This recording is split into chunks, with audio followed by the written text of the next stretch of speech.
Number one reason for success is people focus on things that have high potential consequences. Number one reason for failure is people focus on things that have low or no potential consequences. Exactly what Joe was saying earlier, the famous Drucker quote, very worst use of time is to work intently on something that need not be done at all. I've dedicated my life to being a small and medium-sized entrepreneur, and I've devoted the second half of my life to helping other people to be successful small and medium-sized business owners. And Carl Schramm of the Marion and Ewing Kauffman Foundation, the preeminent foundation on entrepreneurship, wrote an article in the Wall Street Journal 2 days ago. And what he said was that there have been very few empirical studies into what actually makes a successful business. That most of what is taught in the entrepreneurship faculties of the universities is nonsense. In fact, he said that there's something like 1,687 professors of entrepreneurship, and their primary focus is drinking their own bathwater and telling that entrepreneurs have to have a business plan. And if you have a business plan, you'll be successful. And they spent 2 years in their faculties teaching people how to set business plans, and 49 out of 50 businesses are started without a business plan, including some of the most successful businesses in the world today. So we are now just starting to learn what we really need to do to build successful businesses. And what Joe is doing here is absolutely marvelous, because it can save you years of hard work and hundreds, even thousands of hours of hard work to understand how to do it much, much faster, to shortcut. We say there's always a learning curve in anything, and what we want to do is we want to jump the learning curve. We don't want to spend years and years learning what we need to learn to reach a certain level of income. And so I've majored now in the last few years on doing seminars and talking and books and articles and programs for owners and would-be owners of small and medium-sized businesses. Now I've got 45 minutes, so I'm going to have to condense what sometimes I share in seminars for days, but I understand you're some of the smartest people in the world, so that you can take a lot of information in a short period of time. Is that true? Mm-hmm. Yeah. Did anybody not understand the question? So I'm going to try to bottom line several of the concepts. One of the first concepts which I thought was interesting was a little story that was in the papers recently. Warren Buffett, who is one of the richest men in the world, and Bill Gates, who is the richest man in the world, and Bill Gates Sr. were at a dinner party, and the three of them are good friends, and they were talking. And a gentleman came up to them and said, you know, I was looking at you, and you gentlemen are very successful. What would you say is the most important quality of success? And all three, according to a bystander, all three broke off their conversation and turned and simultaneously said, focus. Focus is the most important requirement for success in our fast-moving world today. If you can focus, you can succeed, and if you cannot, you cannot. It's almost a black and white thing.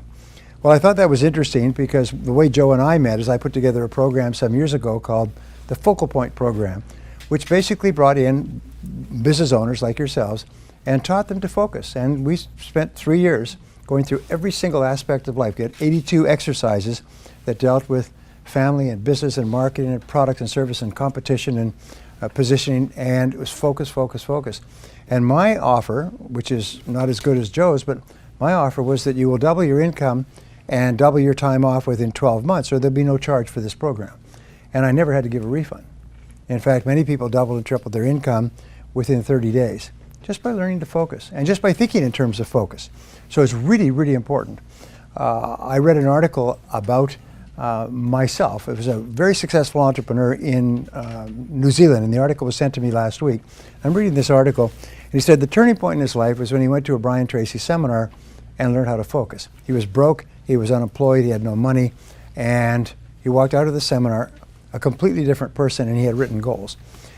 He then looked around, and as it happens, he saw an article on coffee shops and Starbucks success in the United States. And it said coffee shops are a good business to be in, because more and more people like the idea of a specialty coffee shop, and if it has a Wi-Fi, then they go there, it becomes a social center, and so on. He knew nothing about coffee, and before the dust had settled, he owned 80 coffee shops in Australia and New Zealand. And then he says he got into a divorce and had to sell it for $50 million to share the proceeds with his wife. but he did not sell off the worldwide rights to it, so he's rebuilding.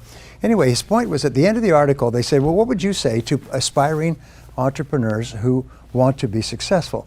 And he said just two things. He said, focus and fail fast. Focus and fail fast. Learn quickly, try something new. And I thought I would just pass that on because it's sort of what I have discovered over the years, is the faster you fail and learn, the faster you succeed. You actually learn to succeed by failing. You know, Thomas J. Watson's famous line, if you want to increase your rate of success, you must double your rate of failure, because success lies on the far side of failure. Well, over the years, I've done a good deal of reading, and I came across a concept that I want to share with you, and we were talking about this a little bit earlier. And the concept is, the question is, what is the most valuable and highest paid work that you do? It's a really interesting question, because when I heard the question, I didn't know what the answer was. What do you think the highest paid and most valuable work is that you do? And the answer is thinking. Thinking is the most valuable work. Now, I am the best-selling author in the world in time management, also on goals, also on some other subjects. But I began studying time management about 30 years ago, and I came across a word in my studies, and the word was consequences. And what it basically said is that something is important if it has big potential consequences, and something is unimportant if it has low or no potential consequences. Number one reason for success is people focus on things that have high potential consequences. Number one reason for failure is people focus on things that have low or no potential consequences. Exactly what Joe was saying earlier, the famous Drucker quote, very worst use of time is to work intently on something that need not be done at all. And one of the things that is holding back entrepreneurs, business owners, it's killing them, by the way, and it's wiping out an entire generation, is this obsession with technology.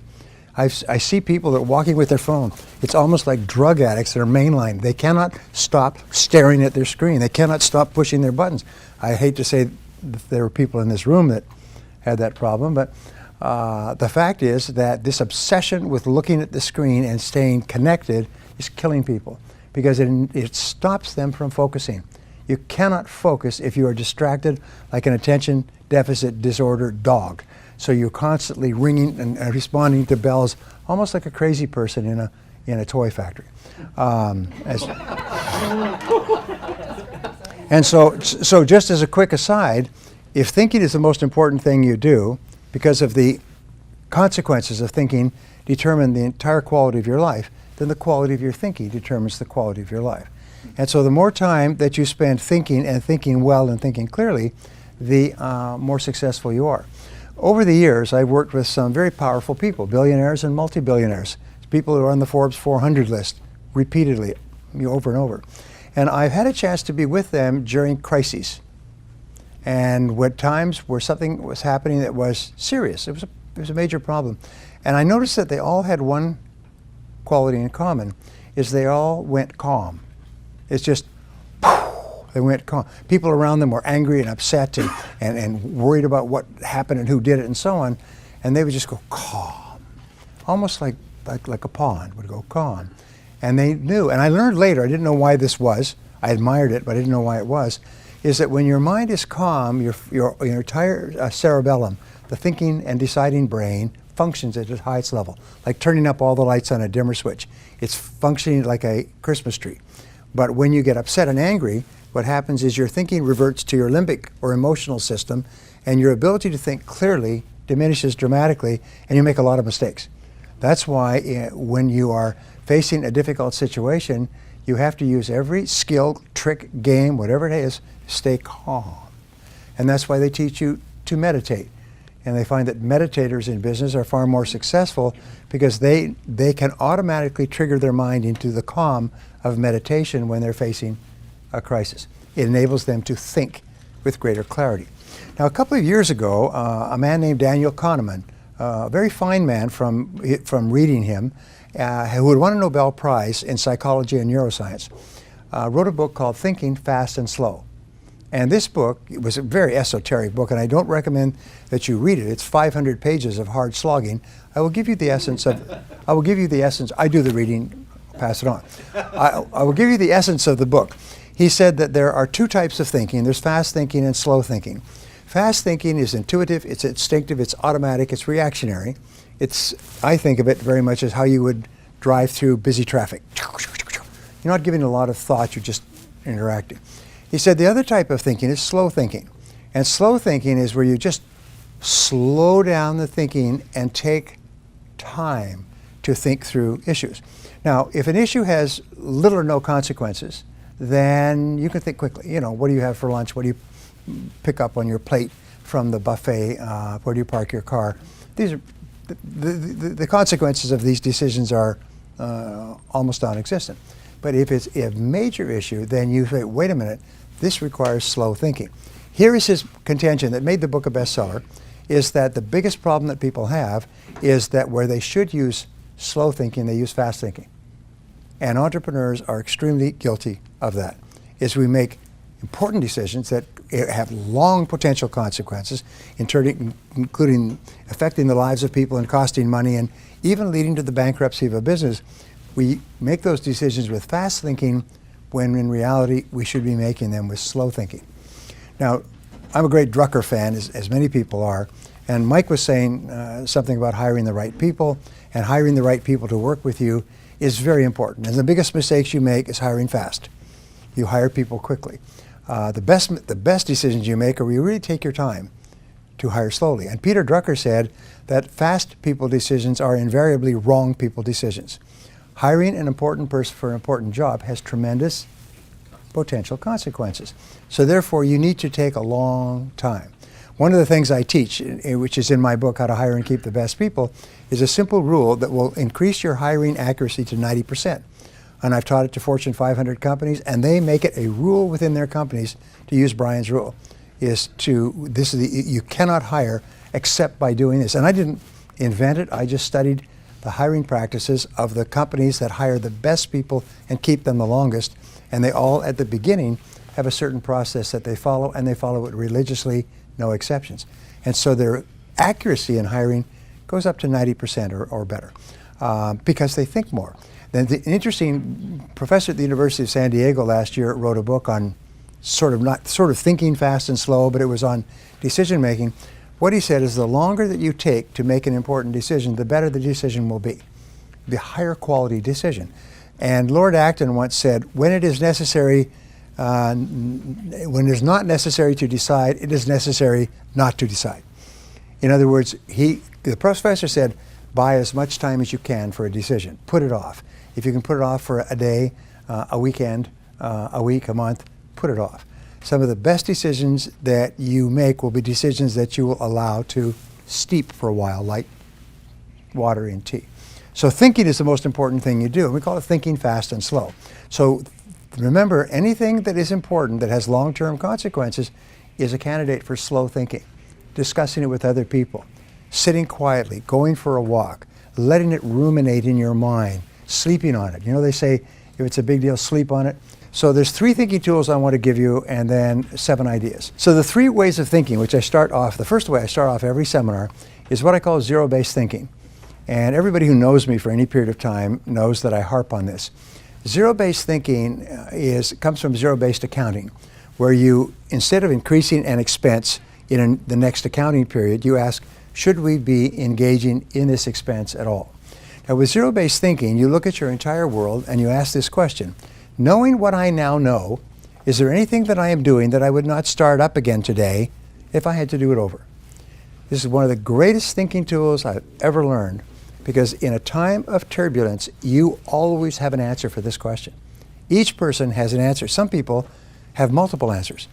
There's lots of things that they're doing today that, knowing what they now know, they wouldn't get into today. They wouldn't start them up. Products they wouldn't offer, people they wouldn't hire, investments they wouldn't make. And these are the greatest drags in life. These are sort of like a sea anchor. You know that you drop it and it drags, it slows down the boat. Well, how do you tell if you have a zero-based thinking situation? And many of you were asked to write your problems, challenges, opportunities. The answer is stress. Is whenever you experience chronic stress, it's something that buzzes around. When Joe's talking or somebody else is talking, you're busy thinking about that. You drive around and you think about it. Keeps you awake at night. It's something that pisses you off. It's something that irritates you and angers you and frustrates you. Whenever you have chronic, which means ongoing, continuous, this is a candidate for zero-based thinking. So you ask yourself the question, if I was not now in this situation, knowing what I now know, would I get into it again today? If the answer is no, the next question is, how do I get out and how fast? How do I get out and how fast? If ever the answer comes back that I would not get into this again today, it's too late to resolve it. It's over. The only question now is, how long do you suffer? How much emotional suffering, how much financial suffering do you make before you walk? And so the most important requirement for practicing zero-based thinking, which a lot of people don't like to practice, is courage. I call it the C word. You need the C word. You need to have the courage to look at every part of your life and say, is there anything that I'm doing that, knowing what I now know, I wouldn't get into? Now, the starting point of zero-based thinking is always with your relationships. And those are both personal and business. Whenever I've given this talk, by the way, within a short period of time, divorces take place all over that city. People go home and say, geez, if I hadn't married this person, I would never marry them again today. And that's what's making me miserable. And many people are working their heads off on the outside to achieve success, but inside they're frustrated and unhappy because they're in a situation that, knowing what they now know, they would never get into. So I call this a Quink analysis, and I'm going to ask you to do this for the rest of your life and do help other people do it. K-W-I-N-K, knowing what I now know. Do a Quink analysis on everything. Do a Quink analysis. In my company, what we say is, we look at every single person and on a regular basis, and we say, if we had not hired this person and they walked in today to apply for their current job, knowing what we now know, would we hire them? If the answer is no, they're gone that day. There's a little rule, by the way, that in one of my books, it says the best time to fire a person is the first time it crosses your mind. And because after that, it's only pain and suffering. And if the longer you keep them in place, the more likely they are to sue you. And the longer they sue you, the more it's going to cost. So therefore, if you find that you've made a mistake, belly up to the bar, have the courage to admit, I made a mistake, and cut your losses. There was a great book by an author called the Zurich Axioms some years ago, and it was Principles of Success. And anybody who's in finance has probably read the book, because a very successful New York financier. And he was talking about the gnomes of Zurich, whoever they are, and the rules that they go by. And he said the number one rule for success in business, personal life, is cut your losses. When you realize you made a mistake, bad investment, bad hire, bad relationship, cut your losses quickly. And what do they say in Las Vegas? You know, cut your losses, let your winnings ride. So in life, that's what we do. And the faster you cut your losses, fail fast, the faster you can start doing things that are much more productive. The second area has to do with every part of your business. Joe and I were talking about what I think is a revolutionary new field, though it's not revolutionary and it's not new, but it's business model innovation. And it's based on the concept that whatever business model you're using today is probably obsolete. If you're in any kind of a business that uses technology to market it, especially an information-based business, knowledge-based business, consulting services, training, anything else, chances are your business is obsolete. The way that you, and the business model is your method, your step-by-step process of generating profitability.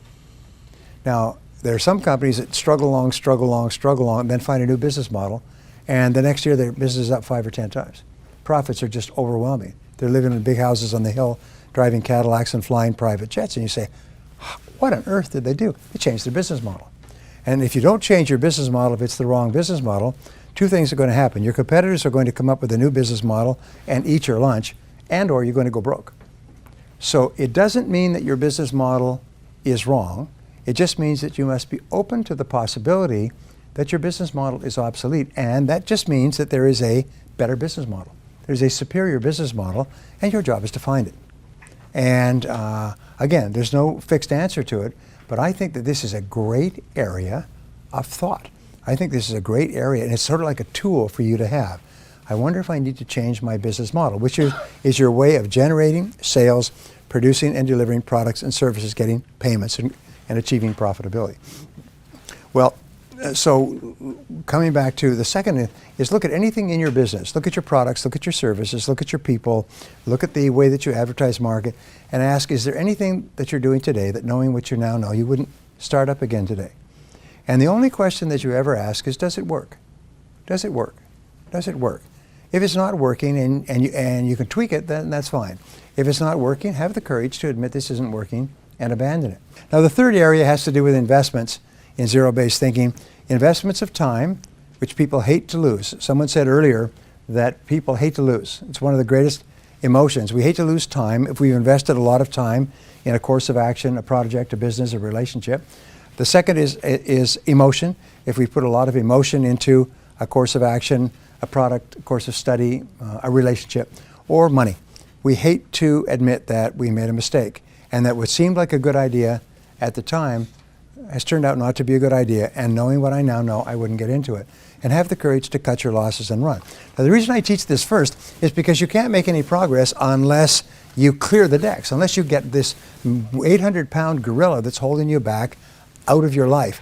And then many companies that I've worked with literally transformed, became multi-million-dollar companies when everybody said, all right, we're going to go through and do a quick analysis on this whole company and realize that half the things that we're doing and half the people working here are not the right people for us at this time. And half the products that we're offering aren't selling and never will. They've been replaced by better, cheaper, faster products in the marketplace, so cut your losses. What happens when a big company gets into trouble? They bring in a quick analysis man, and he comes in with a chainsaw, and he shuts down all the factories and all the stores that are not profitable, and the company goes from profits to losses in 1 year. Anyway, the second thinking tool that I teach people is WPO thinking, which is worst possible outcome. In everything that you're doing, always ask yourself, what is the worst possible outcome of this course of action? And can I survive it if it were to occur? And if not, what could I do to make sure it doesn't happen? One of the number one reasons that we worry about anything in life is because of fear. And when you ask yourself, what is the worst thing that can happen in this particular situation? And then if you can say, all right, if that happens, I'll live with it. Then your worry goes away and your mind goes clear and calm. And now you say, now what can I do to make sure that the worst does not happen? And then you become proactive and you take charge of your life. The third thinking tool, I hope I'm not going too fast for you. The third thinking tool is called the principle of constraints. And it's one of the most important thinking tools ever discovered. It says between you and anything that you want to accomplish, there is always a constraint, a limiting factor, or a choke point that sets the speed at which you accomplish your goal. So I was just doing a teleconference a few minutes ago. So the question I said is, let's always set the goal of doubling our income. You want to double your income. Okay, want to double your income. Then why isn't your income already twice as high? Now in business, we don't think of doubling our income, we think of doubling our profitability. What we're concerned with is net cash flow. We're concerned with the amount that we take home to our family at the end of the day. Not the gross, but the triple net. So we say, if I want to earn twice as much, and everybody in here can and will earn 2, 3, 4, 5 times as much sometime in the future. If I want to earn twice as much, why aren't I already earning twice as much? And the number one reason for most people is distraction. So they're so distracted, they're doing things of low or no consequences. But we found the 80-20 rule applies to constraints. 80% of the constraints that are holding you back from achieving your financial goals are within yourself and within your business. They are not on the outside. They are not the competition. They are not the market. They are not the people in Washington or the taxes or regulation. 80% are within yourself. So the mark of the superior person is whenever they have a problem, they say, what is it in me that's causing this problem? Mike and I know this very, very clearly. What is it in me that's causing this problem? In illness, by the way, 85% of illness is psychosomatic. As Dennis Waitley said, it's not what you're eating, it's what's eating you that's causing the problem. And so the starting point, and the first thing a doctor will tell you, or a psychologist, is what is it that you're not dealing with? And you can go back to zero-based thinking. What is it that you have in your life that if you had to do over, you wouldn't do it? So ask yourself what's holding you back, and usually it's the quality of self-discipline or it's a skill. Now, one of the things that changed my life forever was when I learned that all business skills are learnable. You don't have to be a genius to learn any business skill. You can learn any form of technology, as Mike has proven that with his products. You can take a person who's basically shoveling shoe polish in Shabokin and teach them how to be technologically superior enough to earn a living from it. Every business skill is learnable. And so I say, what one skill, if you are absolutely excellent at it in your business, would help you the most to double your income? What one business skill? If you could wave a magic wand and wake up tomorrow morning superb in this area, what skill would it be? And you know, when you ask that question, everybody knows the answer. They know what it is. But here's the challenge. You don't like the skill because it involves rejection, embarrassment, ego, potential failure, loss. You've tried it in the past, you haven't been good at it. But nobody asked you what would be an easy skill to learn. They just asked you what skill would help you the most to double your income.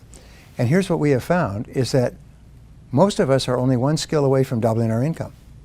And all business skills are learnable. And if you study the people who go from the top to the bottom in the Fortune 500 or Fortune 1000, they found in 25 years of research, these people learn one skill at a time. Like climbing the ladder of success and the ladder of income, like sniper, one shot, one kill.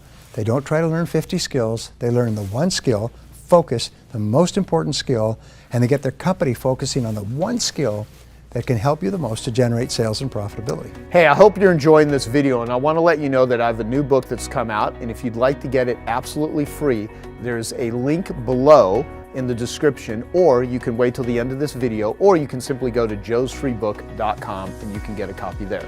I talk about what I call the greats, the 7 greats in business. And actually my 3-day seminar has the 10 greats. But the seven greats in business I will give you briefly. First of all, successful companies have great leadership. And leadership is the ability to get results. But it's also the ability to allocate resources, which means it's the ability to make decisions and to make hard decisions. Because if it were easy decisions, everybody would be a leader and everybody would be rich. So making decisions using thinking, slow thinking, using long-term thinking, is the critical job of the leader. Drucker says, the first job of the leader is to ask what results are expected of me. And then I add to that, of all the results that are expected of you as a leader, what is the most important result that you need to get to achieve the sales and profitability for which you are responsible? One of the rules what we learn in business, we never complain about anybody or anything in our business because we're the boss. We're the ones who decided this. We don't complain about your staff because you hire the person. If you don't like the person, get rid of them. Don't complain about them. You just sound like an idiot. You know, it's like picking up food from the buffet down there and saying, I don't like this food. Well, I never have liked this food. I've always hated this food. Well, why did you pick it up? Well, I don't know. You know, the fact is you never complain about something in your business if you're in charge of it. If you don't like it, change it. If you don't want to change it, shut up. Now, which allows me to jump actually forward, is one of the marks of superior entrepreneurs is that they're intensely solution-oriented. Is whenever something goes wrong, they immediately go calm and they say, all right, what's the solution? What's our next action? What mediocre people do is they say, who did it and who's to blame? How did this happen? They go on a witch hunt. And of course that makes them become angry and frustrated. But superior executives, when something goes wrong, problem with a customer, problem with money, problem with bills, problem with product delivery or defects, they say, okay, all right, how do we solve this? What's the solution? Now here's a wonderful thing, is your success in life will be determined by your ability to solve problems. My friend Colin Powell said, leadership is the ability to solve problems.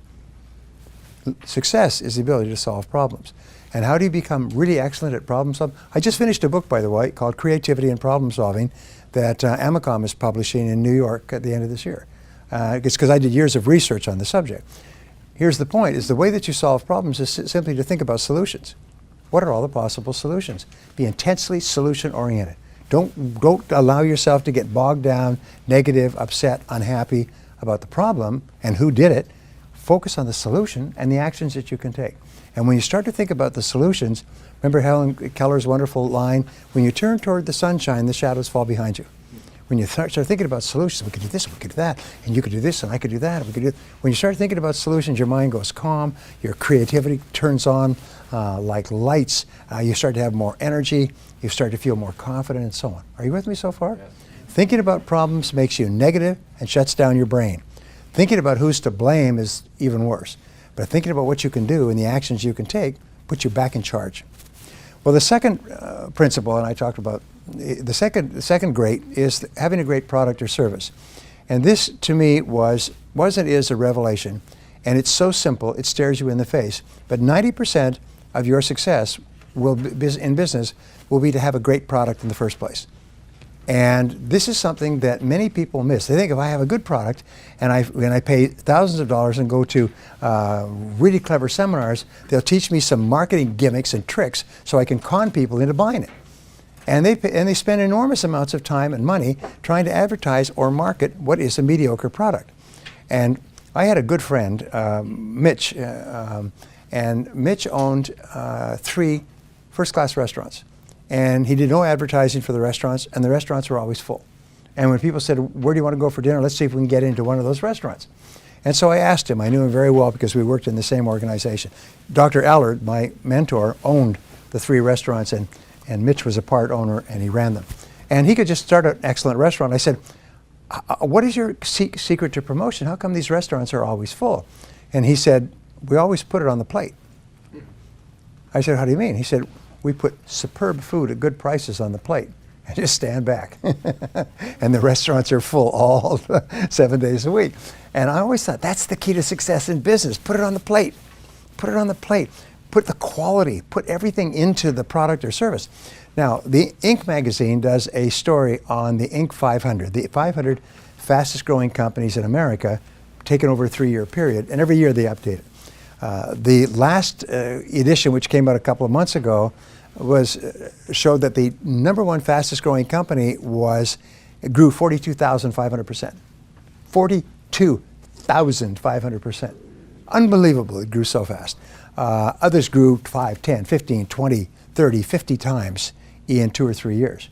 All new companies, or reasonably new companies, all companies started by people like the people in this room, and they grew 5, 10, 50, 20, 100 times.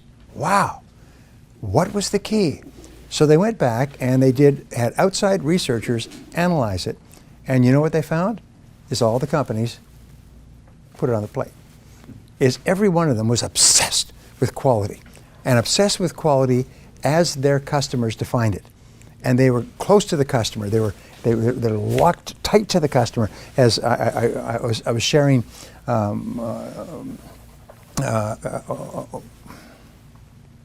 his idea about what was it called? What was your WTC? What did you say about customers? Oh, Well, think like a Joel, customer. yeah, TLC. think like a customer. Sharing that on my conference today. Think like a customer. The very best companies think like a customer. What do customers want? What do customers need? And you know, the key to success is make your customers happy, and then make them happier than your competitors. And then every single day, wake up and think, how can I make my customers happier?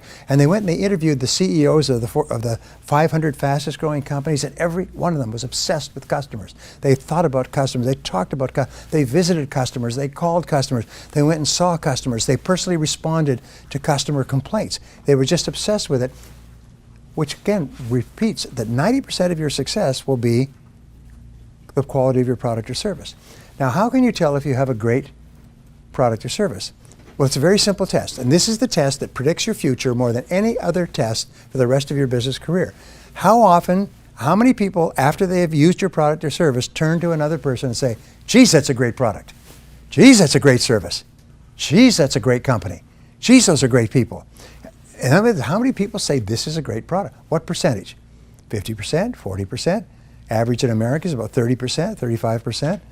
Top companies like Apple that come out with an iPod, an iPhone, and an iPad, people consume the product. The next time they come out with an iPhone, they sleep on the sidewalks in rows of hundreds to be the first purchasers. They come out with an iPad, hundreds are sleeping on the sidewalks to buy it and pay outrageous amounts, and then they start showing everybody else, isn't this a great product? And then they have apps. Look at this app. Look what you can do with this app. How many people have an iPod 5, an iPhone 5? Okay? How many of you showing other people the panoramic thing? How you can take panoramic pictures. Isn't that a great concept? You know it used to cost thousands of dollars to have panoramic cameras that could take a panorama? And now you've got it in your iPhone as one of 100 or 1,000 different things it can do. So people who buy their products become their preeminent salespeople. They're running around grabbing people and bothering them and showing them the product or bragging about the product. In a movie, by the way, the movie companies only have enough advertising for the one weekend. They could take big ads for one weekend to get people into the theater quickly. After that, the movie will either grow or die by word of mouth. And your movies that are successful, by word of mouth, everybody's talking. Have you seen that movie? You've got to see that movie. Honey, I just heard about this movie at work. Let's go tonight. You weren't even planning to go to a movie. And you go there on Tuesday night and the theater's full. Have you had this experience? You see, and everybody's talking about it. The most important key to our success. So go back to the Inc. study, and I'm looking for corroborations. In the Inc. study, they had researchers say, what is the very best place for a company to invest if they want to increase their sales and profitability? And the answer came back after looking at everything else is invest in improving the quality of your product. Invest in improving the quality of your product. Make the product better and better and better. Make your customers happier and happier. Make your customers so happy. I say that the key to success is to get your customers to buy from you first rather than from your competitor, to buy again because they are so happy, and to bring their friends. And if that becomes your operating theme, we could talk about this all day, is get them to buy from you, buy again, and tell their friends, then you're going to be successful, you're going to be wealthy, you're going to be respected, and more than anything else, you're going to be just as happy as you can be. Because nothing gives us greater joy than to make our customers happy. Number one is become a great leader, which means set clear goals, be decisive, take responsibility for results. Number two is offer a great product and never be satisfied with the quality of the product. Just constantly strive to make it better in the eyes of your customers. And here's one of the great revolutions in marketing, which I think is so important, is the very best companies, the 4 stages of the epiphany, the lean startup, are going to their customers and saying, how do you define a great product? Would you buy this? Would you pay for it? What would you want more of? What would you want less of? What can we do to improve it? They're even doing this with what they call the minimum viable product idea, is they take a product idea to a customer before they even make the product. And they work with the customer shoulder to shoulder to develop the product so the customer says, this is a great product. Then they produce and market the product. So number 3 is you want to have a great business plan. But a great business plan simply requires that you think through on paper the critical aspects of your business, and especially you analyze what it's going to cost, what you can sell it for, what kind of profits you can make, who are the people that you will need. There's a great story of Napoleon's generals all around this large table with maps of Europe spread out, and this is when the French armies were conquering everywhere. And they were talking about what cities or what municipalities, what duchies that they were going to attack with the army next time. And Napoleon would come in from his office, which was nearby, and he'd say, what are you doing? He said, we're talking about we're going to move the army from here, we're going to move it to there, and so on. And he'd say, well, gentlemen, he said, I'm afraid that we can't do it. We don't have the horses. And you've heard the expression, we don't have the horses. It comes from Napoleon. And what he was saying was that the entire army was driven by horses, cavalry, and horses to pull the wagons with the supplies and everything else. And they could get more men by recruiting on the march, as they did. They recruited, as they went through a village, they recruited people. Join the army, see the world, that sort of thing. Join the army, see the cannons. But the horses, those were scarce. And so the whole success of the army was determined, could they get the horses? That's why when Mike talks about getting the right people, is where do we get the horses? We got the ideas, we know what needs to be done, but where do we get the horses? So these are the things that you think through in a business plan. What kind of technology will you require, and what will it cost to set it up, and who's going to run it and operate it? What kind of advertising, publicity, promotion will you require? How much will it cost? What kind of returns will you get? So a business plan, and there's many people, I'm sure you have lots of business plan models that are quite common, is a business plan forces you to think long-term and to think slowly. And you'll always make better business decisions if you think long-term and you think slowly. The fourth area has to do with having a great marketing plan. And a great marketing plan is what you talk about all the time. But there's a rule in advertising. I used to work for a large advertising agency. And the rule is the fastest way to kill a product, a bad product, is to advertise it or to market it. Is to find, because if you market it, what happens? More people use it. More people use it and are angry about it, then they tell more people and the product dies. So the fastest way to kill a bad product is to promote it. And many people think, oh no, the way I can get my money back is I can sell it to people before enough people know how bad it is. No, we have the internet today. Everybody in the world can know how many troops appeared on the streets of the Crimean with balaclava masks on their face, and they know that in 3 seconds. I was just in Russia, where in Russia they control all the media, and they tell people that that they were attacking the Ukrainians, backed by the CIA, are behind all the problems in the Ukraine, and the poor Russian people just are being sacrificed. So I'm just sending in some of my troops to help protect our. I said to my friend Sergei, I said, Sergei, that's nonsense. Not a word of what you're saying is true. It's totally false. The only people in the world who believe what you're saying are people within Russia who have no access to news on the outside. Anyway, I'm getting off track. My point is that marketing means how do you attract people to your product or service. There's a difference between marketing and sales. You know what it is?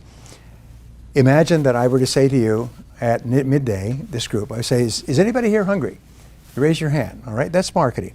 I'm interested in your product or service. I'm interested in the product or service generally. But anybody here like to save money, make money, lose weight, be happy, pick up girls, whatever it happens to be. Then the second part is, now I have a restaurant. Let me tell you why you should come to my restaurant to satisfy your hunger rather than to go to the competitors. So those are the two. It's the marketing is to attract people who raise their hand, who are interested in the benefit that your product or service offers, and selling, the conversion, is to get them to buy from you rather than from your competitors. So they are very different functions. You can't sell if you can't attract interested prospects. So marketing is a very complex process, and you guys talk about it all the time. So you need a great marketing plan. How can you tell if you have a great marketing plan? Answer is you have a steady stream of interested prospects who are calling you, emailing you, coming in your door, sleeping on the street in front of your business each night to get to be the first ones to come in the daytime. Number 5 is you need a great sales plan. And a great sales plan, of course, is a sale that consistently and predictably converts customers or converts interested people into customers. Now here's the rule. If you have a professional sales process, and 100% of all successful companies have a professional sales process. If you speak to the salesperson, I'm working with an international company that has a branch in Warsaw, and if you speak to the salesperson in Warsaw or the salesperson in Los Angeles or the salesperson in Johannesburg, 100% of them use exactly the same sales process. The first contact will be a telephone contact to offer you a benefit and to try to set up an appointment, and the words will be word for word. The reason this company did this is it almost went broke because everybody was selling their own damn way. They would say whatever fell out of their mouths whenever they ran across a prospect. And they realized that without a sales process, we have a great product, which they do, and it's killing them. So they systematized the sales process. Their sales went up 1,000%. It's been proven that if you go from random selling to a proven sales process, and of course you have to debug it, you increase your sales 500% with the same number of prospects. I've seen people get their closing rates from 1 out of 10 to 9 out of 10 by simply improving the sales process. And so selling is really important. That's one of the things we focus on. Now, there's 2 more points that I want to talk about in terms of grades. One is generate great numbers. And this is one of the most important parts of business. All business activities and results can be expressed in numerical form. Everything, right down to the number of telephone rings or number of seconds it takes for a person phoning to make connection with a person who can help them. Jeff Bezos, who, as you see, got Best Entrepreneur Businessman of the Year, both Forbes and Fortune. They're obsessed with measuring every single activity. And they look at the seconds, the number of seconds that it takes. When we first bought from Amazon, they would advertise 5 to 7 days UPS. Today, they offer 1 to 2 days max. In cities like San Diego, where they have warehouses, you can order in the morning, it's delivered in the afternoon. Books, tapes, courses, clothes, it's Zappos overnight. They can deliver overnight. Because why? It's because they're obsessed with shortening the amount of time it takes to make customers happy. And the shorter the time, customers really value speed, and they'll pay top dollar for someone who'll make them happy faster. They've determined that. So look at the numbers. And the question is, what are the most important numbers in your business? What we teach in our longer courses is about 35 numbers in any business. Some of them are unimportant, some of them are extremely important. And there's 5 to 7 of those 35 numbers that are the A numbers, and then there's one number that's the most important number of all.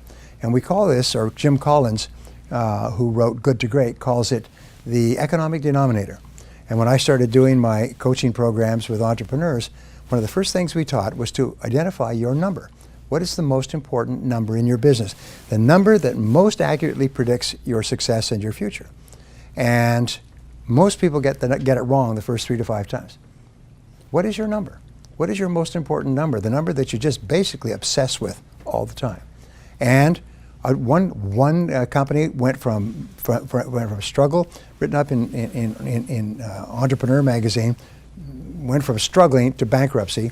And then a friend of his asked him, what was your number? What was the number you were focused on? Well, we weren't focused on any number in particular. We didn't even hardly keep track. So they were just selling by gosh and by golly, and at the end of the day, they were bust. He had to go home and live with his mother at the age of 26. So he said, no, you have to pick a number. So he sat down and he said, and he picked a number, and it's called net contribution margin. In other words, exactly how many net dollars and cents do we make from each sale? And then we compare those sales, and that's after 100% of every expense of cost of customer acquisition and lead generation and delivery and everything else. And then they compare those against the others, and they re-emphasize. In other words, net contribution margin. This year, he'll hit $100 million in business, and he's laughing. He said, changed our whole life to finally figure out what our number was. So a question I always ask people, what is your number? Do you know? Do you know the most important number? Do you know what most entrepreneurs say? Sales. Sales, everybody knows that, just sales. Really? What if you're losing money on every sale? Then the more sales you make, the faster you go bust. And you know that many companies are losing money on every sale because they don't add in all the costs of the sale. They leave out their own labor, they leave out rent, they leave out utilities, they leave out delivery costs, they leave out defects, they leave out packaging, theft. And so there's, boy, are we selling a lot? Yeah, well, how come you're losing more money every month? Did you see these companies, by the way, that announced they had 11 billion in sales last year, they lost 3 billion? You see them all the time. You say, how could you lose 3 billion if you sold 11 billion? Do you know why? It's because they don't know the numbers. And what they're doing is they're probably working harder and harder to sell more and more products at which they're losing more and more money. And nobody sat down and done the attributable cost. Okay, the last of the 7, and this is the one I love, and this is the future, by the way. The front end of business, the first bookend, is having a great product or service to start with. The last is to have a great customer service experience. And I cannot tell you how important this is. This is what Joel and I have worked on all of our lives. Make our customers so happy at the beginning and so happy with the product and happy afterwards. It's the key to repeat business. It's the key to rapid growth. Every successful company, without exception, is obsessed with taking good care of their customers once they get them.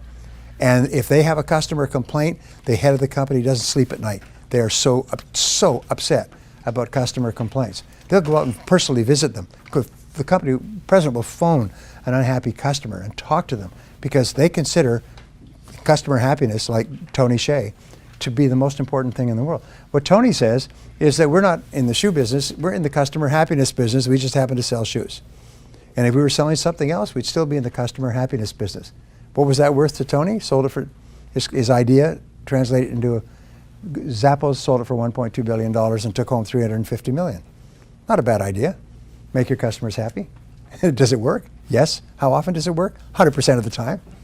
So you'll find that the very best companies, the ones that you really like and want to go back to, are the companies that make you feel happy. They make you feel good as a result of having done business with them. They take good care of you. And as a result, you go back over and over again and you bring your friends. So those are the 7 greats that we talk about here. Great leadership, great product or service, great marketing plan, great sales plan, great numbers, great business plan, and great customer service plan. And if you have those, here's the interesting thing, is if you're missing one of them, it's like dialing a 7-digit number. If you miss one of them, your company will go broke. Miss any one of them, get them wrong, get the wrong answer, or miss it completely, then your company goes broke. So now we know scientifically, basically more and more of exactly what you have to do to build a high profit business. And the wonderful thing is it's all learnable. You can learn any one of these skills. Anything I just explained to you is as simple as ditch water. All you have to do is just say, and what is it? You think. Like, yeah, I could do that. I could do more of that. I could improve that. We could do that. Okay, I hope you found that video awesome and useful. So if you want to get a free copy of my book, I want you to click here. And if you want to watch some more videos that'll be useful and awesome, click here. Go ahead. They're over here. Do it now. Come on. Thank you. Watch them.